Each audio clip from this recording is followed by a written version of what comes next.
IUI procedure అంటే ఏంటో తెలుసుకుందాము. ఐయుఐ అంటే ఇంట్రా యూట్రైన్ ఇన్సెమినేషన్.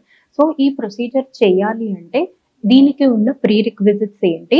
దాని తర్వాత ఈ ప్రొసీజర్ ఎలా చేస్తారు అనే దాని గురించి ఈరోజు మనం మాట్లాడుకుందాం. నమస్తే అండి. నేను doctor Maitri, fertility expert, Maitrishri fertility centre, Hyderabad. So నార్మల్గా ఐయుఐ అంటే ఇంట్రా యూట్రైన్ ఇన్సెమినేషన్, అంటే గర్భాశయం లోపలికి వీర్య కణాలని పంపించే పద్ధతిని ఐయుఐ అంటాము. సో ఈ ఐయుఐ ప్రొసీజర్ చేయాలి అంటే కంపల్సరీగా దీనికన్నా ముందు చేయవలసిన టెస్ట్ ఆడవాళ్ళకి ఏముంటాయి అంటే ట్యూబల్ ఎవాల్యుయేషన్. గర్భాశయం పక్కన ఉన్న ట్యూబ్స్ అనేవి ఓపెన్ ఉన్నాయా లేదా అని చూసే టెస్ట్ నే ట్యూబల్ ఎవాల్యుయేషన్ టెస్ట్ అంటారు. సో అది రెండు విధాలుగా చేయొచ్చు. ఒకటి SIS ఆర్ ఎల్స్ HSG. ఈ రెండు టెస్ట్లలో మీరు ఏదైనా కానీ ఆప్ట్ చేసుకోవచ్చు. దాని తర్వాత ట్యూబల్ ఎవాల్యుయేషన్ అయ్యాకే ఫర్దర్ గా అనేది ప్రొసీడ్ అవ్వాలి. ఎందుకంటే ఒకవేళ ట్యూబ్స్ ఏమన్నా బ్లాక్ ఉన్నాయి అంటే అప్పుడు ఈవెన్ ఐయుఐ అనేది కూడా రిజల్ట్ అనేది ఇవ్వదు. So that is the reason ఆడవాళ్ళకి ట్యూబ్ టెస్ట్ అనేది కంపల్సరీ.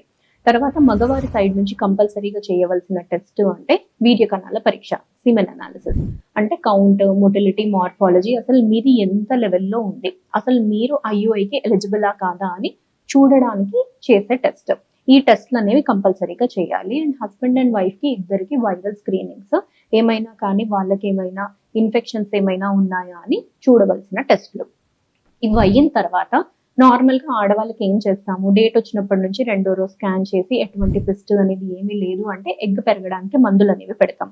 ఆ మందులు పెట్టిన తర్వాత 7th or 8th డే ఈ ట్యూబల్ ఎవాల్యుయేషన్ టెస్ట్ అనేది పెట్టుకుంటాం. ఇది అయిపోయాక మళ్ళీ 9వ రోజు వాళ్ళ ఎగ్ అనేది సైజ్ అనేది ఎలా పెరిగింది అనేది చూస్తాం. ఎగ్ సైజ్ అంటే మీకు ఫాలిక్యులర్ స్టడీ అని వినుంటారు ఇంత క్రితం. సో ఆ ఫాలికల్ అనేది ఎంత సైజ్ వరకు పెరుగుతుంది అనేది మానిటర్ చేస్తాం. ఎప్పుడైతే అది అడిక్వేట్ సైజ్ లో వస్తుందో అప్పుడు అది రిలీజ్ అవ్వడానికి అన్నట్టుగా చిన్న ట్రిగ్గర్ ఇంజెక్షన్ అనేది ఇస్తాము. HCG ఇంజెక్షన్ అలా ఉంటుంది అనమాట. ఆ ఇంజెక్షన్ ఇచ్చిన తర్వాత అరౌండ్ 34 to 36 hours మధ్యలో మళ్ళీ మీరు హాస్పిటల్కి వచ్చి మీ హస్బెండ్ శాంపిల్ అనేది ఇవ్వాలి. తర్వాత ఇచ్చే ముందు అనేది మీకు స్కాన్ చేసి అండం అనేది విడుదల అయ్యిందా లేదా అనేది చెక్ చేస్తాం స్కాన్ లో.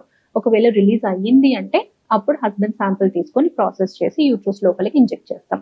ఇది నార్మల్ గా చేసే ప్రొసీజర్, సింగిల్ ఐయుఐ ప్రొసీజర్. ఒకవేళ మీరు డబుల్ ఐయుఐకి వెళ్తున్నారు, 2 రోజులు ఐయుఐ చేసుకోవాలనుకుంటున్నారు అంటే ట్రిగ్గర్ ఇంజెక్షన్ ఇచ్చిన తర్వాత యూజువల్ గా ఒకటి 24 hours కి, ఒకటి 36 or 48 hours కి అన్నట్టుగా మీకు మళ్ళీ ప్రొసీజర్ అనేది రిపీట్ చేస్తాము.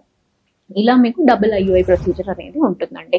డబుల్ ఐయుఐ అనేది యూజువల్ గా హస్బెండ్ కౌంట్, మొటిలిటీ కొంచెం ఏమైనా కాంప్రమైజ్డ్ గా ఉన్నాయంటే అలాంటి వాళ్ళకి అనేది అది చాలా హెల్ప్ అవుతుంది. సో ఈ విధంగా ఐయుఐ ప్రొసీజర్ అనేది చాలా సింపుల్ ప్రొసీజర్, జస్ట్ ఆఫీస్ ప్రొసీజరే. ఈ ప్రొసీజర్ ఇంత చిన్నగా ఉన్నా కానీ దానికి సక్సెస్ అనేది అరౌండ్ 15 to 20% అనేది ఉంటుందండి. ఇన్ కేస్ మీరు ఆల్రెడీ టాబ్లెట్స్ తోని చాలా ప్రయత్నించుకొని ఉన్నారు అంటే అప్పుడు నెక్స్ట్ అనేది మీరు ప్రొసీజర్ కి అనేది ప్రొసీడ్ అవ్వడం అనేది బెటర్ అండి. Thank you.